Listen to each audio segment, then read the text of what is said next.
শিক্ষার্থীরা নমস্কার। তোমরা কেমন আছো? নিশ্চয়ই ভালো আছো। আমি ডেজি দেবনাথ, দিনাজপুর সরকারি বালিকা উচ্চ বিদ্যালয়, দিনাজপুর সরকারি বালিকা উচ্চ বিদ্যালয়ের অনলাইন ক্লাসে তোমাদেরকে স্বাগতম।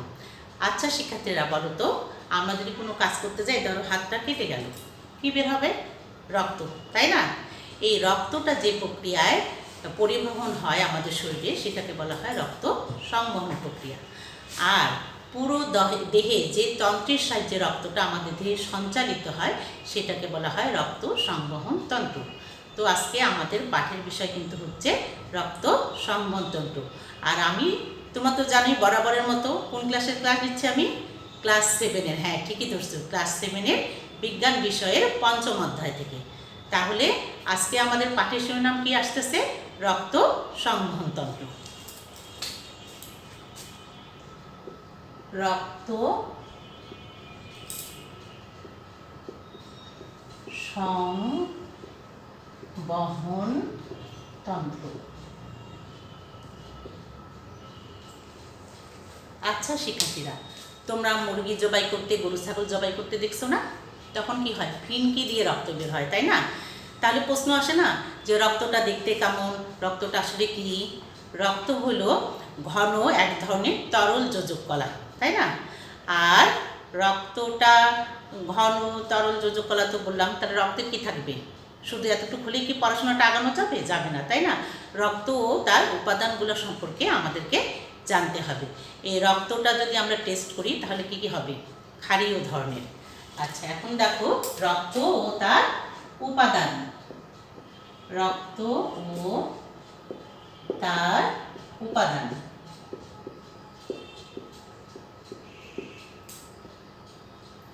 রক্ত তো বললাম এক ধরনের তরল যোজক কলা। আর রক্তের উপাদানটা কিন্তু দুই ধরনের, একটা হলো রক্তরস আর একটা হলো রক্ত কণিকা। আসো প্রথমে আমরা দেখে নিই রক্ত রস, আর একটা কি বললাম? রক্ত কণিকা।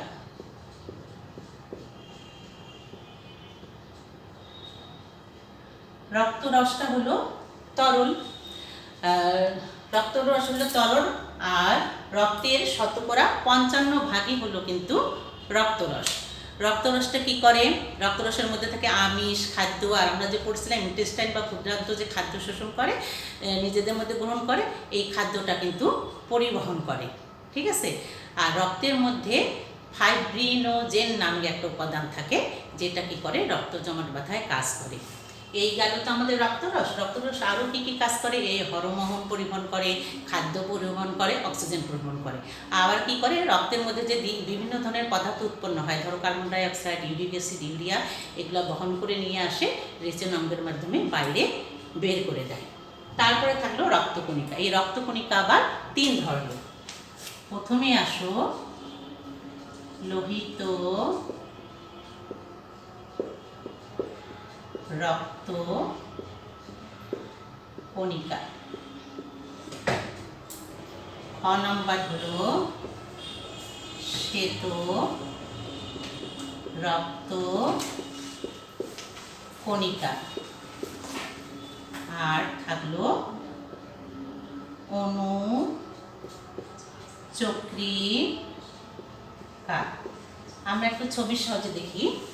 ধরো এরকম গোল একটা জায়গায়, ধরো এখানে রক্তরস, রক্তকণিকা 2 আছে, তাই না? আমি একটু ছবি আঁকাই নিই।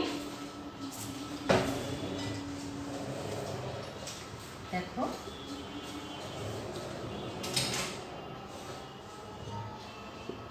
এইভাবে একটু ছবি আঁকাই নিই, কণিকাগুলো একটু আঁকাই নিই।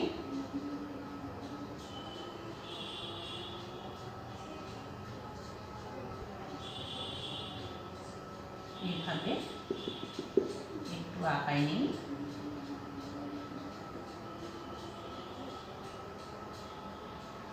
তো আমাদের লোহিত রক্তকণিকা এগুলো। লোহিত রক্ত কণিকা, এটা হচ্ছে শ্বেত রক্ত কণিকা, এই দুটা আমাদের অনুচক্রিকা, আর এইগুলো আমাদের রক্তরস।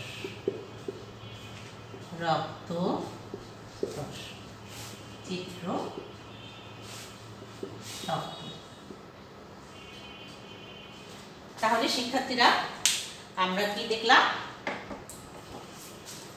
প্রথমে আসো লোহিত রক্তকণিকা, তাই না? এই দুটো হচ্ছে লোহিত রক্তকণিকা। এই লোহিত রক্তকণিকাটা হলো গোলাকার, আর লোহিত রক্তকণিকায় কিন্তু নিউক্লিয়াস থাকে না। আর লোহিত রক্তকণিকায় হিমোগ্লোবিন নামক রঞ্জনপত্র থাকার জন্যই কিন্তু লোহিত রক্তকণিকা লাগে। এই হিমোগ্লোবিন কী করে? অক্সিজেনকে সঙ্গে নিয়ে পুরো কোষের মধ্যে ছড়িয়ে পড়ে। আর এই লোহিত রক্তকণিকাটা উৎপত্তি হয় যকৃৎ আর অস্থিমজ্জা থেকে। এখানে কিন্তু নিউক্লিয়াস থাকে না। এরপরে আসো শ্বেত রক্তকণিকা। এই যে দুটা, এই শ্বেত রক্তকণিকা দেখতে অনিয়মিত আকৃতির, অর্থাৎ এর নির্দিষ্ট কোনো আকৃতি নেই, কিন্তু এর মধ্যে কিন্তু নিউক্লিয়াস আছে। আর এটা লোহিত রক্তকণিকার চেয়ে আকারে বড়। এটা কি করে? যদি শরীরের ভিতরে কোনো রোগ জীবাণু প্রবেশ করে, তাহলে শ্বেত রক্তকণিকাটা কি করে? সেটাকে আক্রমণ করে ধ্বংস করে ফেলে। এই জন্য শ্বেত রক্তকণিকাকে বলা হয় সৈনিকও বলা হয়। ঠিক আছে?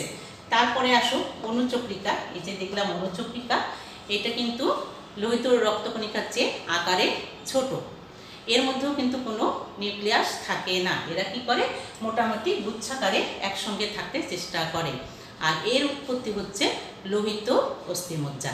এই গেল আমাদের 3 ধরনের রক্তকণিকা। এখন আমরা দেখব রক্তের কাজগুলো। তাহলে রক্তরস, রক্তকণিকা সম্পর্কে আমরা এখন জানলাম। এখন দেখব রক্তের কাজ।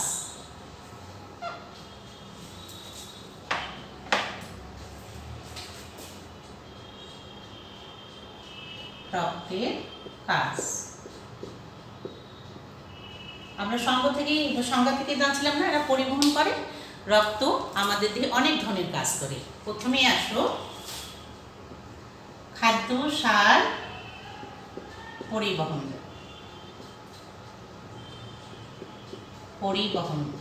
রক্ত কি করবে? আমাদের সারা শরীরে ইন্টেস্টাইন যে খাদ্যটা, ক্ষুদ্রান্ত যে খাদ্যটা গ্রহণ করলো, এটা রক্তের সঙ্গে মিশে গিয়ে শরীরের প্রত্যেকটা কোষের মধ্যে সেই খাদ্য উপাদানগুলো পৌঁছায় দেয়। তারপরে আসে অক্সিজেন পরিবহন। অক্সিজেন পরিবহন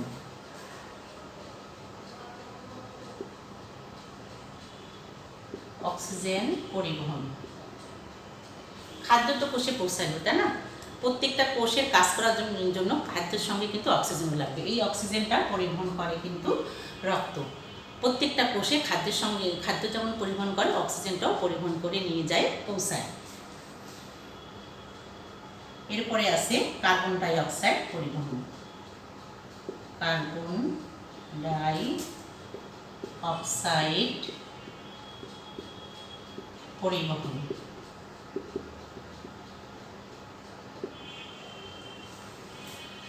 রক্তে কোষে যে বিভিন্ন কাজ করলো, কাজ করার পরে যে কার্বন ডাই অক্সাইডটা উৎপন্ন হলো, এটা আবার কি রক্তের মাধ্যমেই বাহিত হয়ে ফুসফুসে চলে আসে। ঠিক আছে? এরপরে আছে বর্জ্য পদার্থ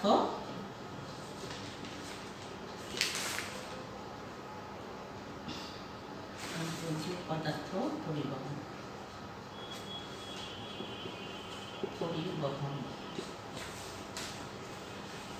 কোষের মধ্যে যে কোষে বিভিন্ন কাজ করার ফলে যে বিভিন্ন বর্জ্য পদার্থ উৎপন্ন হচ্ছে, সেগুলা যেমন ইউরিক অ্যাসিড, ইউরিয়া, এগুলো কী করে? এটা পরিবহন করে রেচন অঙ্গগুলোর মধ্যে নিয়ে যায়, সেখান থেকে দেহের বাইরে নিষ্কাশন করে। বর্জ্য পদার্থ পরিবহনের পরে আছে রোগ প্রতিরোধ।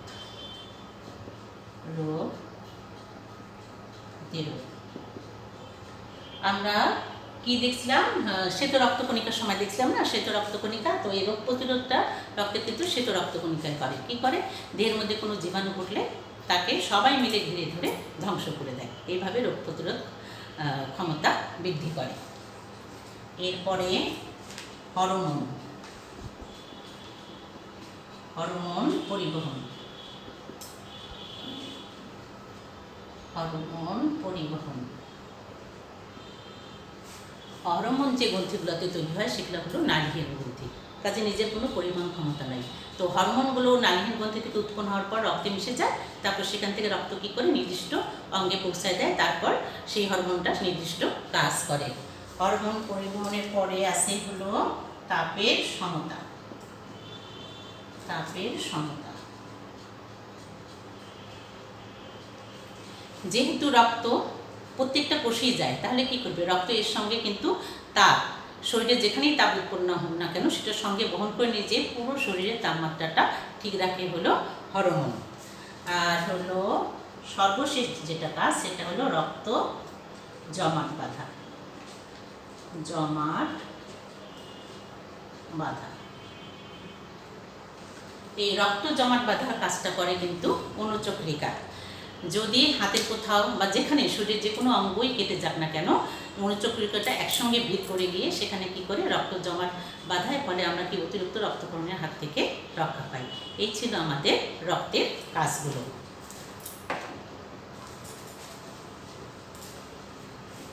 তারপরে আমরা রক্তের কাজগুলো জানলাম, এখন আমরা জানব রক্ত নালী। রক্ত নালী। আচ্ছা, তোমরা নিজেদের হাতের দিকে তাকাও, ঠিক এই জায়গায় দেখো হালকা নীল রঙের কতগুলো নালী দেখা যায় না, এগুলো হলো শিরা, এগুলোকে বলা হচ্ছে রক্তনালী। তাহলে রক্তনালী কাকে বলে, যেসব নালী রক্ত বহন করে তাদেরকে রক্তনালী বলে। এই শিরাও এক ধরনের রক্তনালী। তো আমাদের দেহে অর্থাৎ মানব দেহে আমরা 3 ধরনের রক্তনালী দেখতে পাই। একটা হলো ধমনী, শিরা ও কৌশিক নালী, কৌশিক না কৌশিক নালী। এই ধমনীটা কিন্তু আমরা বাইরের থেকে দেখতে পাই না। এ করে কি, হৃৎপিণ্ড থেকে উৎপত্তি হয়ে সারা দেহে রক্তটা পরিবহন করে। এটা দেহে গভীরে অবস্থান করে। আর কি, এর প্রাচীরটা পুরু, এর গহ্বর ছোট, এর মধ্যে কিন্তু কোনো কপাটিকা থাকে না। আর ধমনী সবসময় অক্সিজেনযুক্ত রক্ত পরিবহন করে।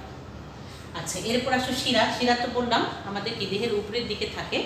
শিরা কী করে, যেসব রক্তবাহী নালী সারা দেহ থেকে রক্ত বহন করে হৃৎপিণ্ডে নিয়ে আসে তাকে বলা হয় শিরা। এই শিরার প্রাচীরটা হচ্ছে পাতলা, এর মধ্যে গহ্বরটা বড় এবং এর মধ্যে কিন্তু কপাটিকাও থাকে। শিরা কৌশিক নালী থেকে উৎপন্ন হয় বা কৌশিক জালিকা থেকে। আর কিছু ব্যতিক্রম ছাড়া বেশিরভাগ শিরাই কী করে, কার্বন ডাই অক্সাইডযুক্ত রক্ত পরিবহন করে। তারপরে আসো কৌশিক নালী। এই ধমনীটা বারবার ভাগ হতে হতে, ছোট ছোট শাখা প্রশাখায় ভাগ হতে হতে ক্ষুদ্র জালিকার ন্যায়, খুবই পাতলা একটা জালিকার ন্যায় গঠন তৈরি করে। সেটাকে বলা হচ্ছে কৌশিক নালী বা কৌশিক জালিকা। ঠিক আছে। আর এই কৌশিক জালিকা থেকে কিন্তু শিরাটা উৎপত্তি। আর এই কৌশিক জালিকা কি, এক স্তর বিশিষ্ট এপিথেলিয়াল কোষ দ্বারা গঠিত। আর এটা কী করে, দেহ কোষকে জালের মতো চারিদিক থেকে ঘিরে রাখে। এই গেল আমাদের নালীগুলো। এরপর যেটা আমরা জানব সেটা হলো আমাদের হৃৎপিণ্ড।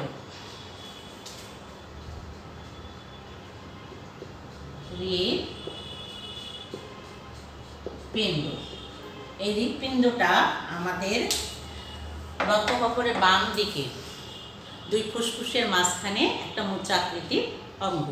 এটা পেরিকার্ডিয়াম নামক একটা 2 স্তর বিশিষ্ট পর্দার দ্বারা আবৃত থাকে। আর কি করে, এটার একটা নিজস্ব পেশি আছে, হৃৎপেশি দ্বারা, এক ধরনের হৃৎপেশি নামক এক ধরনের অনৈচ্ছিক পেশি দ্বারা এই হৃৎপিণ্ডটা গঠিত। আর হৃৎপিণ্ড কি করে, সবসময় সংকুচিত প্রসারিত হচ্ছে না, এই জন্য হৃৎপিণ্ডর এই যে একবার সংকুচিত একবার প্রসারিত হয়, এটাকে বলা হয় কিন্তু হৃদস্পন্দন। একটা সুস্থ মানুষ প্রতি মিনিটে 72 বার কি করে, হৃদস্পন্দন হয়ে থাকে। তাহলে তোমাদের বইয়ের একটা গল্প আছে, গল্পটা শোনাই। যে সাগরের বাবা একদিন অসুস্থ হয়ে গেলে ওর বড় ভাই ছিল ডাক্তার, কী করলো, উনি এভাবে হাত ধরে ঘড়ি দেখতেছিল নারী। পরে সাগর তাকে জিজ্ঞাসা করলো যে ভাইয়া তুমি এটা কী করছিলা? তখন সাগরের ভাই বলল, যিনি ডাক্তার, বললেন যে উনি নারীর স্পন্দন বা হৃদস্পন্দন শুনেছিলেন। তাহলে তোমরা এটা নিজেরাও পরীক্ষা করে দেখতে পারো, তোমার ভাই বোন বন্ধু বা আম্মুর এভাবে ঘড়ি দেখে তুমি এইভাবে জাস্ট 3টা আঙ্গুল দিয়ে ধরলেই কিন্তু হৃদস্পন্দন শুনতে পাবা। তার সঙ্গে আরেকটা কাজ করো, এই ক্লাস শেষ হওয়ার পর তুমি কী করবা, 5 মিনিটের জন্য বাসার ভিতরে একটা দৌড় দিবা। দৌড় দেওয়ার পর আবার এইভাবে ধরে দিলে কী করবা, হৃদস্পন্দন কি আর 72 বার থাকবে না, বেশি হয়ে যাবে। ঠিক আছে, তাহলে কি হলো, যদি আমরা পরিশ্রম করি তাহলে হৃদস্পন্দনের হারটা কিন্তু বেড়ে যায়। এখন আমরা দেখব হৃৎপিণ্ডের গঠন। এটার জন্য আমি এখন তোমাদেরকে একটা ছবি দেখাবো। দেখো, এই হলো আমাদের হৃৎপিণ্ড। হৃৎপিণ্ড 3টা স্তর নিয়ে গঠিত। বাড়ির স্তরটাকে বলা হয় এপিকার্ডিয়াম, মাঝখানেরটা হলো মায়োকার্ডিয়াম এবং সবার ভিতরটা হলো এন্ডোকার্ডিয়াম। তো মায়োকার্ডিয়াম যেটা, সেটা হলো পুরু, এটাই কিন্তু সংকুচিত ও প্রসারিত হয়। আর আমাদের হৃৎপিণ্ডটা একটা ফাঁপা প্রকোষ্ঠ বিশেষ, 4টা প্রকোষ্ঠ থাকে। দেখো ছবিতে, উপরের দিকে আছে এই যে ডান অলিন্দ বাম অলিন্দ, নিচের দিকে আছে ডান নিলয় বাম নিলয়। আর এই অলিন্দ প্রাচীরটা হলো পাতলা আর নিলয়ের প্রাচীরটা হলো পুরু, দুইটাই কিন্তু আলাদা আলাদা প্রাচীর দ্বারা বিভক্ত থাকে। অলিন্দর চেয়ে নিলয়ের আয়তন কিন্তু বেশি। আর দেখো, এই ডান অলিন্দ এবং ডান নিলয়ের মাঝখানে ট্রাইকাপসিড ভালভ থাকে, আর বাম অলিন্দ আর বাম নিলয়ের মাঝখানে বাইকাপসিড ভালভ থাকে।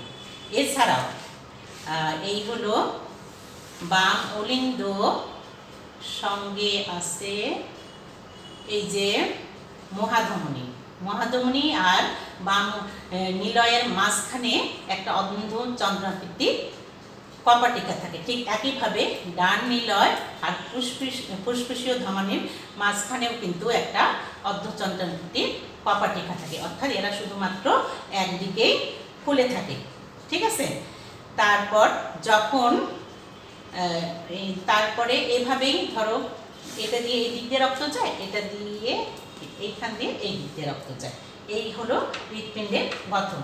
এখন হৃৎপিণ্ডের সঞ্চালনটা কি হবে, যখন হৃৎপিণ্ড দুটা সংকুচিত হচ্ছে, তখন কি হচ্ছে, দেখো এই দিক দিয়ে এবং এই দিক দিয়ে, অর্থাৎ ফুসফুসীয় ধমনী এবং মহাধমনী দিয়ে রক্ত কিন্তু শরীর থেকে বের হয়ে যাচ্ছে। আবার যখন হৃৎপিণ্ডটা প্রসারিত হচ্ছে, দেখো ঊর্ধ্ব মহাশিরা আর এই যে ফুসফুসীয় শিরা যে আছে, এইগুলো দিয়ে রক্ত দেহের ভিতরে প্রবেশ করতেছে। তাহলে এবার একবার সংকুচিত হচ্ছে, একবার প্রসারিত হচ্ছে। সংকুচিত হওয়ার সঙ্গে রক্ত কি হচ্ছে, ধমনী পথে বের হয়ে যাচ্ছে। আর যখন প্রসারিত হচ্ছে তখন শিরা পথে রক্ত আবার হৃৎপিণ্ডের মধ্যে প্রবেশ করতেছে। এভাবে একবার হৃৎপিণ্ড সংকুচিত হচ্ছে, একবার প্রসারিত হচ্ছে, এভাবে রক্ত সংবহনটা চলতেই থাকে। এই ছিল আমাদের হৃৎপিণ্ডের গঠন, তাই না? এরপর আমরা দেখব হৃদরোগ। এটা আমি একটু সরাই নিই আমাদের সুবিধার্থে।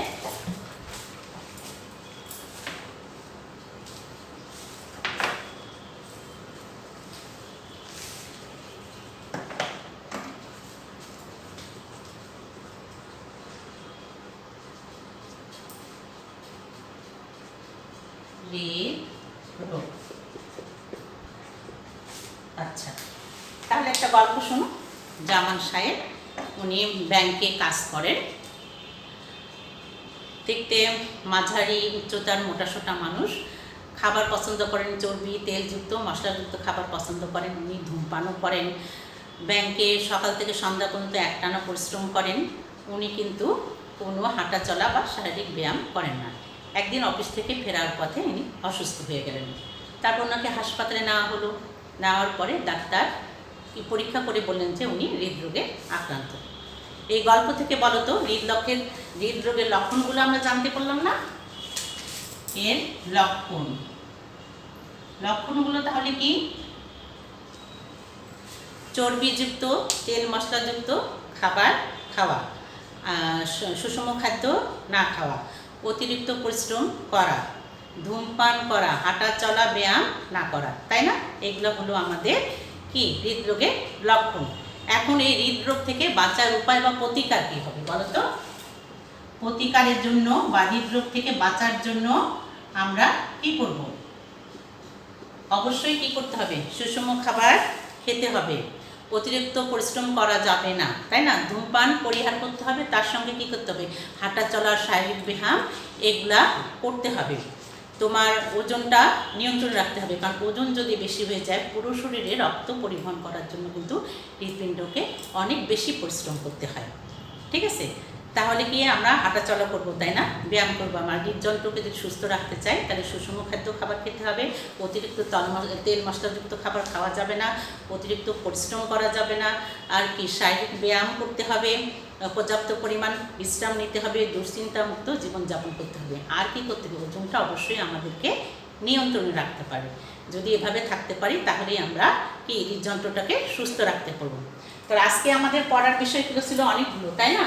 আমরা একটু দেখে নেই। প্রথমে আমরা পড়লাম কি রক্ত ও তার উপাদান। রক্তর মধ্যে দুই ধরনের উপাদান দেখলাম, একটা হলো রক্তরস আর একটা রক্তকণিকা। লোহিত কণিকা, শ্বেতকণিকা, অনুচক্রিকা দেখলাম। লোহিত কণিকা দেখলাম কি হিমোগ্লোবিন নামক রঞ্জক পদার্থ থাকার জন্য লোহিত কণিকাটা লাল, আর লোহিত কণিকায় নিউক্লিয়াস থাকে না। আর কি যকৃৎ আর অস্থিমজ্জায় তার উৎপত্তি।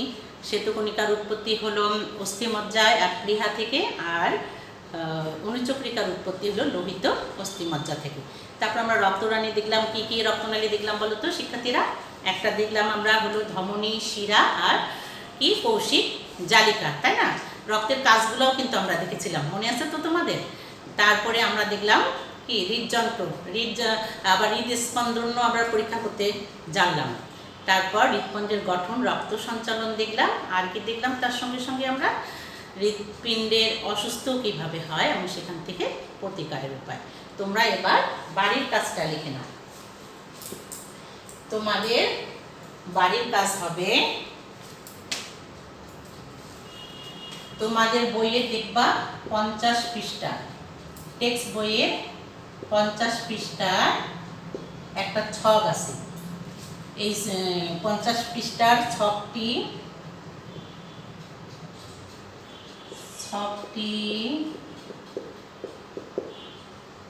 পূরণ করে ধমনী ও শিরার মধ্যে পার্থক্য নির্ণয় করো। ঠিক আছে, এটা তোমাদের বাড়ির কাজ। ঠিক আছে, এখন শোনো, আমরা মাদক দ্রব্য সম্পর্কে একটু বলে নিই। মাদক দ্রব্য আমরা তো জানি, তাই না? মদ, ভাং, চরস, গাঁজা, সিগারেট, এমনকি ঘুমের ওষুধও। কারণ ঘুমের ওষুধ ডাক্তার প্রেসক্রিপশনের বাইরে তুমি খাও, তাহলে কি হবে? প্রতিদিন ঘুমের ওষুধ খেতে হবে। আজকে তুমি একটা খেলা, ঘুম হলো, কয়েকদিন একটা খেলা, ঘুম হলো, এরপর কিন্তু একটা খেলে আর ঘুম হবে না, দুইটা খেতে হবে। কাজে এই ব্যাপারে সাবধান থাকবা। যে কোনো ধরনের কোনো বন্ধুদের যদি বলে আয়, আমরা এক্সাইটেড হয়ে কৌতূহলের জন্য আমরা একবার মাত্র মাদক সেবন করবো, সবসময় মাদককে না বলবা। কারণ মাদক এমন একটা জিনিস, তুমি যদি একবার কখনো নাও সেটাই নেশায় পরিণত হবে। কাজের জীবনে কখনো আজকে থেকেই তুমি নিজেকে ডিটারমাইন করো যে আমি কখনো মাদক গ্রহণ করব না। মাদক গ্রহণ করলে শুধু নিজের ক্ষতি না, তোমার শারীরিক ক্ষতি, মানসিক ক্ষতি, আর্থিক ক্ষতি, সামাজিক ক্ষতি, এমনকি যারা মাদকদ্রব্য গ্রহণ করে তাকে কিন্তু কোনো মানুষই পছন্দ করে না। মাদকদ্রব্য গ্রহণ করলে তুমি ভালো মন্দ, ন্যায় অন্যায় কিছুই বুঝতে পারবে না। আর কি করবে? মাদকদ্রব্য কেনার জন্য তো টাকা লাগবে, বাবা মা তো দেবে না, তখন কি করবে? বাবার পকেট থেকে তুমি চুরি করবা। তুমি নিশ্চয়ই চোর হতে চাও না পড়াশোনা করে। কাজেই কৌতুক গোলের বিষয় হলো কখনো মাদকদ্রব্য গ্রহণের চেষ্টা করবা না। আমি জানি আমাদের স্টুডেন্টরা সবাই খুব ভালো, ঠিক আছে? আমরা তাহলে মাদককে সবসময় না বলবো। ঠিক আছে শিক্ষার্থীরা, আজকে এই পর্যন্তই। ধন্যবাদ সবাইকে।